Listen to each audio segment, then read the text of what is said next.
अस्सलाम वालेकुम जी। बिल्कुल, आज हम पढ़ाएंगे इंशाल्लाह आपको डी ब्लॉक के अंदर जो कन्फ्यूजन्स हैं और एक्सेप्शंस हैं वो आपको बताएंगे। इसके अलावा डी ब्लॉक का अंदर जो इलेक्ट्रॉनिक कन्फिगरेशंस हैं वो भी आज आपको क्लियर कराते हैं। सबसे पहले तो मैं आपको एक बात बताना चाहूँगा, जब आप रेडिक टेबल में आएंगे तो आपको जाने के लिए या तो आप लेफ़्ट से राइट जाएंगे, लेफ़्ट से राइट, या फिर आप ऊपर से नीचे आएंगे, टॉप टू बॉटम, ये जाने का तरीका है। तो एक बात याद रखिएगा, जब भी आप लेफ़्ट टू राइट जाएंगे साइज़ नहीं बढ़ेगा, साइज़। और क्यों नहीं बढ़ेगा? क्योंकि जब आप लेफ़्ट टू राइट जाएंगे तो उसमें नए नए शेल्स नहीं आएंगे। मिसाल के तौर पर अगर ये सेकंड शेल है, अगर ये फर्स्ट शेल है, ये सेकंड शेल है, तो अब लेफ़्ट टू राइट जाएंगे तो उधर भी वही दो शेल्स होंगे, और आगे जाएंगे उधर भी दो शेल्स होंगे, और आगे जाएंगे दो शेल्स ही रहेंगे। शेल्स की तादाद लेफ़्ट टू राइट सेम रहती है। और जब आप टॉप टू बॉटम आएंगे तो फिर वहाँ पर क्या होगा, वहाँ शेल्स की तादाद बढ़ती जाए। लेट्स सपोज अगर ये इधर दो शेल्स है, तो जैसे नीचे आएंगे तो फिर इसमें 3 शेल्स होंगे, 3 शेल्स। और जब आप और नीचे आएंगे तो उसमें फिर कितने शेल्स होंगे? 4 शेल्स होंगे। अब नीचे जाते जाएंगे शेल्स की तादाद बढ़ती जाएगी और साइज़ भी आपको बड़ा नज़र आएगा। तो ये नक्शा आपके जहन में ज़रूर होना चाहिए कि जब ऊपर से नीचे आएंगे शेल्स बढ़ते जाएंगे, और जब आप लेफ़्ट टू राइट जाएंगे, पीरियड, जिसे आप क्या कहते हैं, पीरियड आप बोलते हैं, दिस इज कॉल्ड पीरियड, और नीचे इसको क्या बोलते हैं, ग्रुप बोलते हैं। उसमें शेल्स आएंगे, इस तरफ शेल्स नहीं आएंगे। पीरियड में शेल्स नहीं आएंगे तो फिर आएंगे क्या, इसमें इलेक्ट्रॉन्स जो है वो एड अप होते जाते हैं। मिसाल के तौर पर अगर यहाँ पर इसके पहले शेल में अगर एक इलेक्ट्रॉन है तो यहाँ पर अगर आप जाओगे तो फिर इधर इलेक्ट्रॉन 2 हो गए होंगे, इलेक्ट्रॉन्स बढ़ते जाएंगे। यहाँ पर अगर आप आओगे तो फिर इधर इलेक्ट्रॉन 3 हो गए होंगे, और यहाँ पर 4, इस तरह से चलते जाए। तो पीरियड में जब आप चलोगे शेल्स की तादाद बढ़ती नहीं है, उसमें एक ही शेल के अंदर क्या आ रहा है, इलेक्ट्रॉन्स आ रहे होते हैं, ऐड हो रहे थे। यहाँ पर क्या, शेल्स की तादाद बढ़ रही होती है। ये छोटा सा कॉन्सेप्ट आप जहन में रखिएगा तो आपको बड़ा मज़ा आएगा। ट्रांजिशन एलिमेंट्स या डी ब्लॉक सीरीज़ के इलेक्ट्रॉनिक कन्फिगरेशन आपको खुद ब खुद आ जाएगा। इसके अंदर जो कन्फ्यूजन है वो तो ज़ाहिर है आप समझ जाओगे। साथ ही साथ मैंने इधर एक लाइन ऐसे भी छोड़ दिया हुआ है, इसकी इलेक्ट्रॉनिक कन्फिगरेशन आप खुद कर पाओगे इंशाल्लाह। तो स्टार्ट करते हैं हम अपने इसको डी ब्लॉक को। चलो मैं इधर लिख लेता हूँ कि ये हमारे पास क्या है, ये कौन सा है, ये हमारे पास है डी ब्लॉक एलिमेंट्स। ठीक है, इस डी ब्लॉक एलिमेंट्स के ज़ाहिर है अगर आप राइट साइड पे आओगे तो वहाँ पर कौन सा ब्लॉक है, पी ब्लॉक है, वो मैंने लिखा ही नहीं है। राइट साइड पर कौन सा है, पी ब्लॉक है, और इसके लेफ्ट साइड पर कौन सा है, एस ब्लॉक है। तो ये चलो मैंने यहाँ पर इस तरह से कुछ लिखा हुआ है, ये आपका कौन सा ब्लॉक है, ये आपका एस ब्लॉक है। चलो इसको इस तरह कर देता हूँ, this is your S block, ये आपका एस ब्लॉक है। अब एस ब्लॉक जो है ये ऊपर भी तो एलिमेंट्स है, ऊपर भी और भी एलिमेंट्स है। अगर आप इससे और ऊपर जाना चाहोगे तो जैसे बेरिलियम है, फिर मैग्नीशियम है, फिर कौन सा है, फिर कैल्शियम है, ये आप जा सकते हैं। इसके अलावा आपको मैं ये बताना चाहूँगा कि पीरियड वाइज जो आपका डी ब्लॉक है वो उसका पीरियड नंबर कौन सा होगा। तो अगर आप देखते हाइड्रोजन जो है, हाइड्रोजन एच, ये आपके पास कौन सा पीरियड था, पहला पीरियड था एच। फिर लिथियम का जो था वो आपका दूसरा पीरियड था, लिथियम के बाद फिर क्या था, सोडियम, वो आपका थर्ड पीरियड है। अब सोडियम के बाद जो आने वाला है वो कौन सा है, वो पोटेशियम है। तो ये जो पोटेशियम है that is your 4th period, rubidium जो है that is your 5th period, और ये आपका 6th पीरियड है, ये आपका 7th पीरियड है। इधर कंफ्यूजन स्टार्ट हो जाती है। 4th पीरियड ज़ाहिर है ये 4th पीरियड है तो पूरा का पूरा वहाँ तक ये 4th पीरियड चलेगा। एस ब्लॉक के लिए ये फोर्थ पीरियड है, बेशक ये भी फोर्थ पीरियड है, लेकिन हम इसको फोर्थ सीरीज नहीं कहते, हम इसको 3D सीरीज कहते हैं। इसको क्या नाम देंगे? इसको हम कहेंगे 3D सीरीज। इसकी वजह क्या है वो मैं आपको बताऊंगा। पीरियड नंबर 4, लेकिन सीरीज कौन सा है? 3D series. इस तरह ये पीरियड नंबर 5 है, लेकिन सीरीज कौन सा है? 4D series. ये फिर आ जाएगा कौन सा series? This will be our 4D series, 4D series. इसी तरह से ये कौन सा सीरीज आएगा? 5D आएगा और ये 6D आएगा। ये एक कन्फ्यूजन मैंने ख़त्म, क्योंकि अक्सर स्टूडेंट ये समझते थे कि चूंकि ये फोर्थ पीरियड है तो ज़ाहिर है ये पूरा का पूरा फोर्थ पीरियड है, तो ये भी फोर्थ सीरीज़ होता है, लेकिन ये फोर्थ सीरीज़ नहीं है। कन्फ्यूजन नंबर 1 आप ख़त्म कर लें। अब मैं एक काम करता हूँ, डी ब्लॉक से सबसे पहले ये जो पहला एलिमेंट है स्केंडियम, SC स्केंडियम, इसको मैं यहाँ से उठा देता हूँ। 21 इसका एटॉमिक नंबर है। यहाँ से मैं इसकी इलेक्ट्रॉनिक कन्फिगरेशन कर लेता हूँ। ये है स्केंडियम 21। और अगर आप देखिए, मैंने आपको फार्मूला भी बताया था इलेक्ट्रॉनिक कन्फिगरेशन का, आप बड़े आराम से जाके देख सकते हैं, उसमें मेरा वीडियो लेक्चर अवेलेबल है। ठीक है। स्केंडियम का आप देख ले, स्केंडियम का electronic configuration SSP, SPS, DPS वगैरह वगैरह तरीके हम बता चुके हैं। 1s2, 2s2। अच्छा, ये मैंने सारा लिख लिया, कितना टाइम ज़ाया ना हो जाएगा। अगर आप इन सबको कैलकुलेट करोगे तो इन सब से कितना बनेगा? 21 बनेगा। अब देखिए यहाँ पर ये जो लास्ट वाले जो दो इलेक्ट्रॉनिक कन्फिगरेशन है, इस पर ज़रा आप गौर कर लीजिए, क्योंकि ये जो पीरियोडिक टेबल है उसमें हम सारा का सारा नहीं लिखते हैं इलेक्ट्रॉनिक कन्फिगरेशन। हर एलिमेंट के जो है उसमें हम अक्सर जो है ये जो लास्ट 2 इलेक्ट्रॉनिक कन्फिगरेशन है वो हम लोग यहाँ पे लिखते हैं, और यही हमारे लिए काम की चीज़ है। बाज़ एलिमेंट के साथ हम बिल्कुल आखिरी वाला लिखते हैं, लेकिन इस केस में आखिरी नहीं बल्कि सेकंड और लास्ट, सेकंड लास्ट और लास्ट, ये दोनों हम लोग लिखते हैं। इसके पीछे एक बहुत बड़ा रीज़न है। वो रीज़न किस चीज़ का है? वो रीज़न है पेनल्टीमेट शेल का। ये इलेक्ट्रॉनिक कन्फिगरेशन इस तरह से अगर आप लिखोगे तो अब वाकई में इससे अंदाज़ा हो जाएगा कि ये जो एलिमेंट है ये किसका है? ये डी ब्लॉक का एलिमेंट है, क्योंकि इसका डी ब्लॉक जो है वो नामुकम्मल है और उसके D block D subshell में इलेक्ट्रॉन्स आ रहे हैं, D1, D2, D3, D4, D5। ठीक है, तो इतना अंदाज़ा हो जाएगा। लेकिन अगर मैं इस आखिरी जो 2 इलेक्ट्रॉनिक कन्फिगरेशन है, अगर मैं इसको पीरियोडिक टेबल में जाके देख लूँ तो पीरियोडिक टेबल में इसका नक्शा कुछ इस तरह से है कि ये उल्टा है, ये ऐसा उल्टा है। 3D1 पहले है, 4s2 बाद में है। 3D1 पहले है, 4s2 बाद में है। ये कन्फ्यूजन आज आपका ख़त्म हो जाएगा। भाई ये इसलिए है कि डी ब्लॉक का जो इलेक्ट्रॉन्स दाखिल हो रहे होते हैं, लेट्स सपोज ये पहला शेल है न्यूक्लियस के बाद, ये दूसरा शेल है, ये तीसरा है, ये चौथा है। डी ब्लॉक के केस में जो आखिरी शेल होता है उसमें इलेक्ट्रॉन आने के बजाय आखिरी शेल से पहले जो दूसरा शेल है उधर इलेक्ट्रॉन एंटर हो रहे होते हैं। तो आखिरी शेल से पहले बाकी एलिमेंट में S और P में तो आखिरी शेल में इलेक्ट्रॉन आ रहे थे, लेकिन इस केस में आखिरी शेल से पहले। लेट्स सपोज अगर ये चौथा शेल है तो इसमें फिर थर्ड में इलेक्ट्रॉन आ रहे हैं। अगर ये चौथा शेल है यानी चौथा पीरियड है तो इसके इलेक्ट्रॉन थर्ड में आ रहे होंगे। दैट इज वाई ये आपका कौन सा पीरियड है? फोर्थ पीरियड है, और इसका आखिरी शेल 4s है, फोर्थ पीरियड है, 4s है, लेकिन इलेक्ट्रॉन कहाँ पर दाखिल हो रहे हैं? उस 4 से पहले 3 है, तो 3D में हमने इसको रखा हुआ है 3D। अब D1 का मिसाल बहुत सिंपल है कि इसकी D सब शेल में सिर्फ 1 इलेक्ट्रॉन है, वैसे D में 10 इलेक्ट्रॉन आ सकते हैं, लेकिन इसकी D में 1 इलेक्ट्रॉन है। ये इतना मसला नहीं है, हमने इन नंबर को क्या कर दिया? उल्टा कर दिया। अब ये जो 3 और S आप देख रहे हैं, इससे आपको अंदाज़ा हो गया होगा कि ये फोर्थ पीरियड है, ये फोर्थ पीरियड है।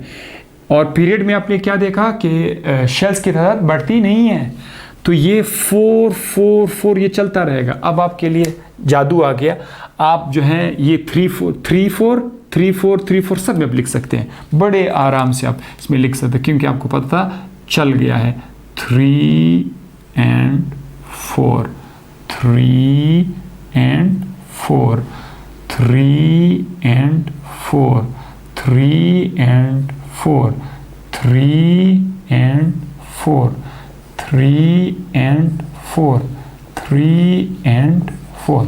क्या बात है भाई, ये तो आप सब लिख सकते हैं ना. तो अब एक इलेक्ट्रॉनिक कन्फिगरेशन आपकी खोपड़ी में बैठ गया.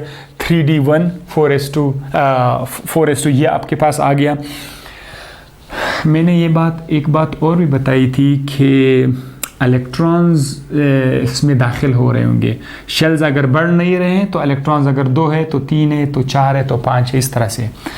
अब देखिए इधर आप लोग क्या लिखोगे, अगर ये DS है तो इधर भी आप क्या लिखोगे, DS, DS, DS, DS, DS, DS, DS, DS, D and S. ये भी बड़ा आसान है, ये भी आप लोग लिख सकते हो, कोई इशू इसमें नहीं है. DS, DS सब में लिखना है. अब इसमें आपने क्या करना है, D में अगर 1 है, D सब शेल में अगर 1 है तो आगे जाके उसमें एक और इलेक्ट्रॉन आएगा. मैंने बताया था ना, अगर 1 है तो एक और आएगा, 2 बन जाएगा, आगे जाकर 3, ऐसा. तो इसमें D में अगर 1 है तो इसके D में कितने आएंगे, 2 आएंगे. फिलहाल आप देखते हैं ना, इसके अंदर जो कन्फ्यूजन है वो मैं बाद में निकाल देता हूँ. पहले आप अपने तरीके से चले. इसके D में कितना है, 2.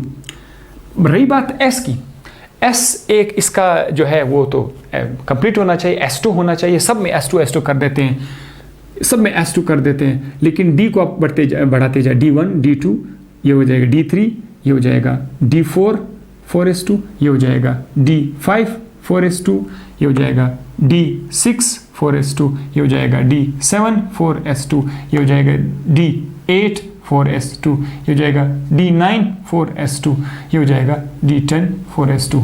ऐसा होना चाहिए ना, ऐसा ही होना चाहिए था और ऐसा है. लेकिन इस रूल के खिलाफ जो एक तरतीब हमें नज़र आ रहा है ट्रांजिशन एलिमेंट का, उस तरतीब के खिलाफ कुछ एलिमेंट्स बगावत कर लेते हैं, कुछ एलिमेंट्स इस तरतीब को तोड़ देते हैं जो ऐसा होना चाहिए था.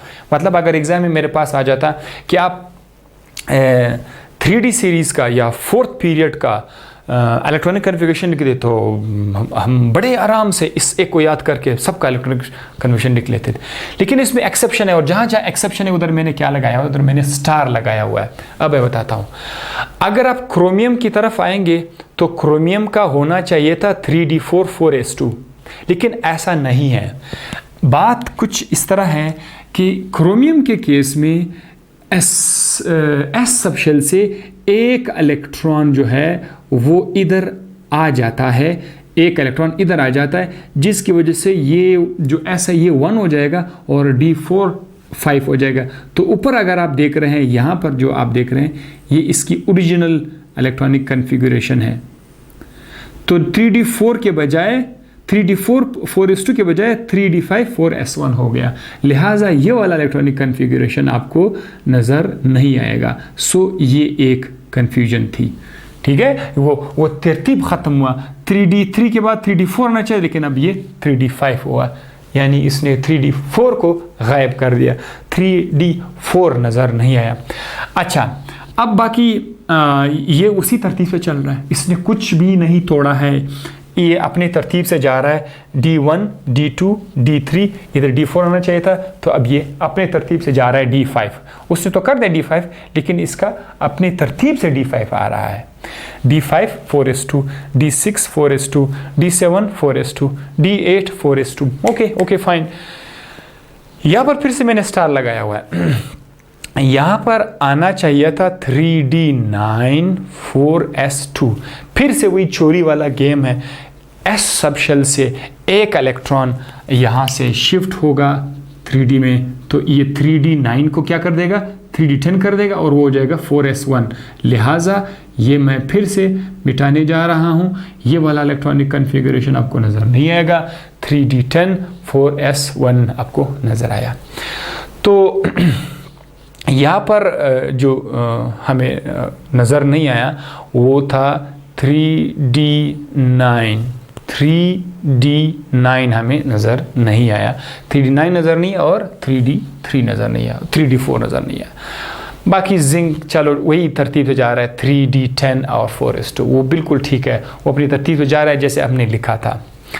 अगर हम आ जाते हैं हमारे 5th पीरियड की तरफ, अगर हम आ जाए, कौन सा पीरियड? 5th period. सीरीज़ कौन सा है? 4th सीरीज़ है, 4D सीरीज़ है।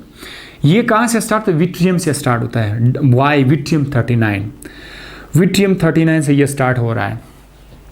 अब हम देखें, आप ऊपर से कहाँ जा रहे हैं? नीचे आ रहे हैं, आप ऊपर से नीचे आ रहे हैं, तो आपके ख्याल में क्या होना चाहिए? इधर अगर 4 शेल हैं तो इधर 5 होने चाहिए, 4s को 5s करना चाहिए और 3D को 4D करना चाहिए, क्योंकि तीसरा हो जाएगा चौथा, अगर इधर चौथा है तो ये 5वां हो जाएगा। ये तो मैंने आपको ऑलरेडी मैं बता चुका हूँ।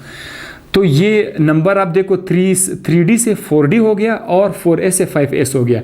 अब ये जो 4D और 5s है ये चलता रहेगा पूरे पीरियड में, 4D 5s, 4D 5s, 4D 5s, 4D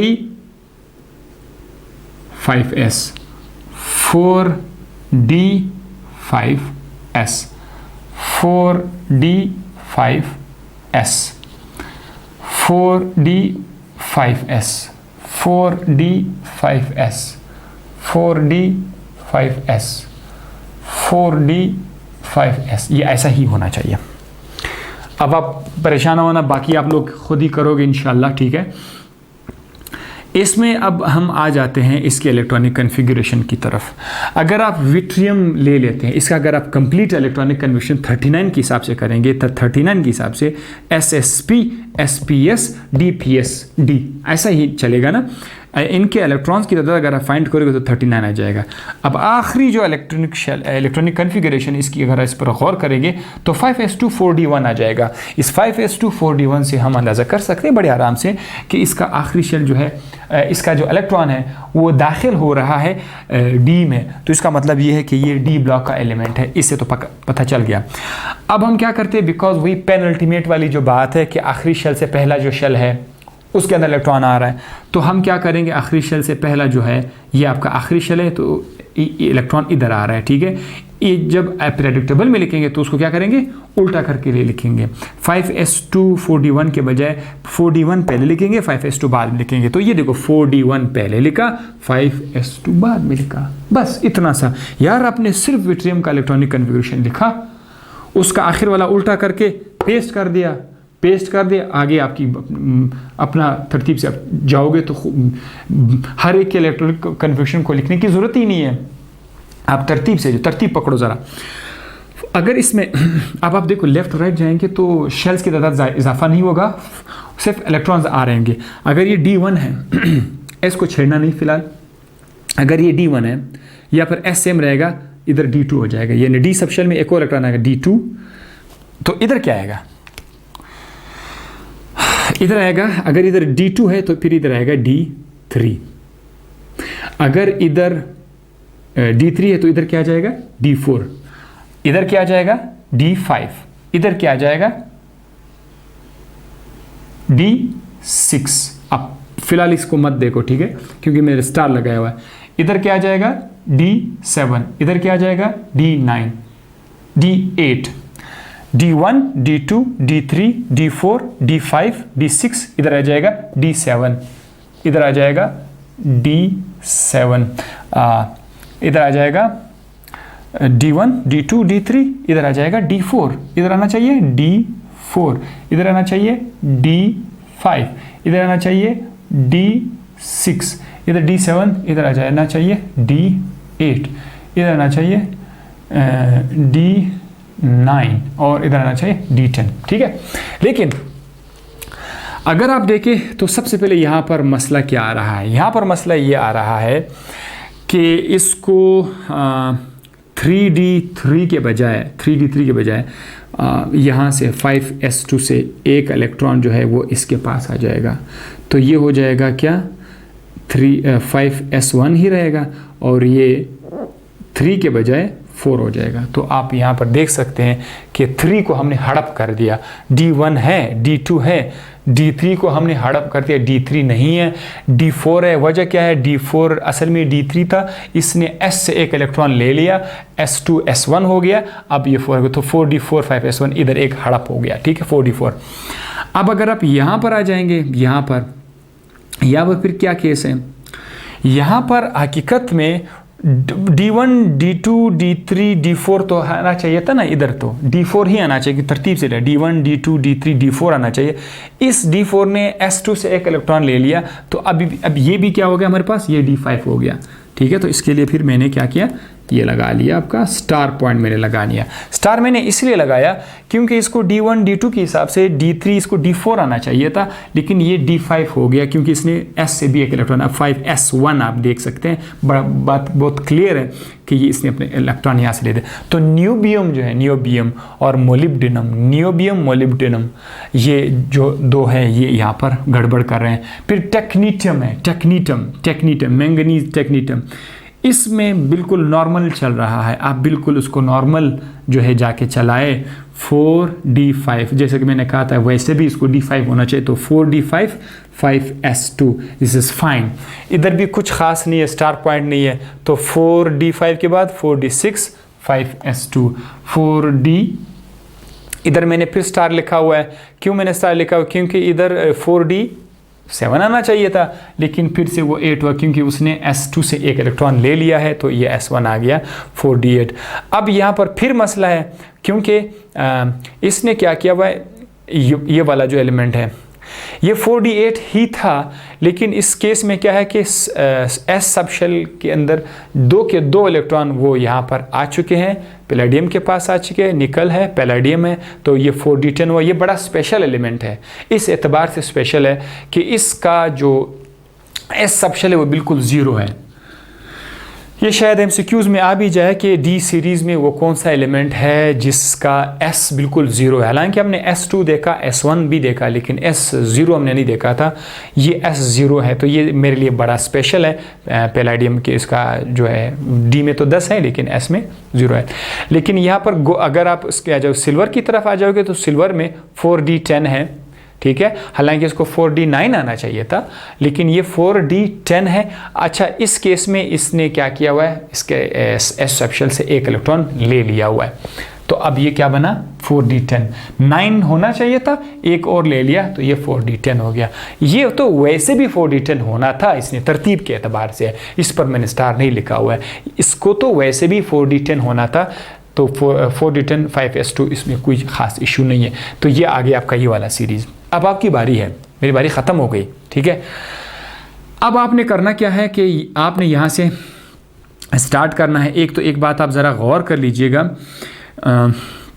कि यहाँ से जो लेंथेनियम आपका स्टार्ट हो रहा है, लेंथेनियम के बाद फिर 14 एलिमेंट्स है, 57, 58, 59, 60, 61, 62, 63, 64, 65, 66, 67, 68, 69, 70, 71।